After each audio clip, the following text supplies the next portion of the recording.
Bonjour, aujourd'hui on va parler de l'importance de l'échec dans le développement personnel.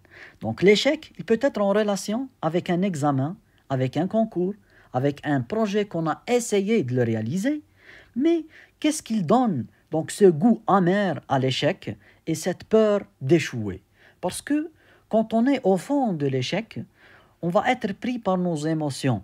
Donc on va être très triste, trop stressé, et on sent qu'on n'a pas bien travaillé, on sent qu'on n'a pas eu de la chance. Malgré la chance, il faut la provoquer encore et encore par le travail. Et on sent que l'environnement a favorisé donc ce type d'échec. Et là, donc il faut se rappeler, par exemple, dans le jeu d'échecs, les champions des jeux d'échecs, ils ont passé par plusieurs échecs dans leur partie. Donc c'est pour cela, donc l'échec, il est nécessaire au développement. De sorte que la chute n'est pas un échec, l'échec est de rester là où on est tombé.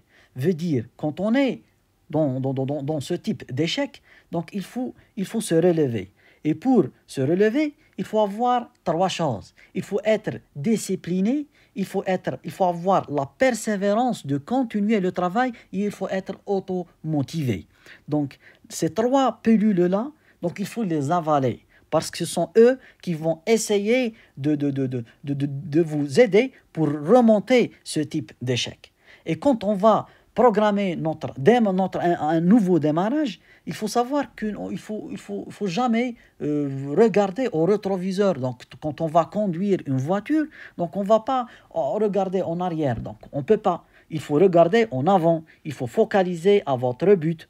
Et quand on va focaliser à notre but, il faut avoir un but qui est plus précieux. Et ce but-là, il a de l'ampleur et il va aider les autres gens. C'est pour cela qu'il va nous aider à être toujours automotivés.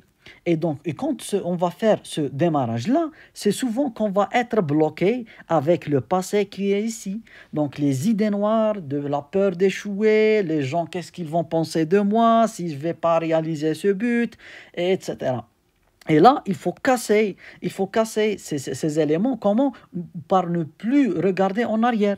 Par exemple, dans la course des chevaux, donc quand ils sont sur le circuit, donc souvent le cheval, donc ils vont mettre donc un cache autour de leurs yeux pour ne plus regarder en arrière.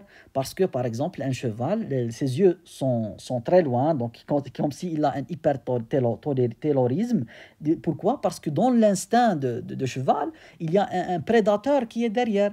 Et on sait, pour qu'il va bien classer dans cette course, il faut éviter ce regard en arrière. Parce qu'à chaque fois que tu vas regarder en arrière, tu vas être inhibé. Et c'est pour cela qu'on dit que le passé, on l'utilise pour améliorer, pour apprendre des leçons de vie, mais de ne pas rester toujours focalisé en arrière. Et quand on va emprunter notre voie vers notre but, souvent que c'est une voie qui est propre à la personne elle-même. Donc c'est une voie dans laquelle on ne va pas entendre ce qu'ils disent les autres, on ne va pas attendre l'aide de l'autrui, on ne va pas être dépendant des autres, il faut emprunter une voie donc, qui suit la voie intérieure de l'être humain.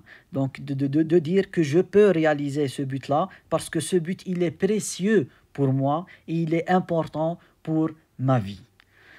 Donc c'est ça l'importance de l'échec et on vous remercie.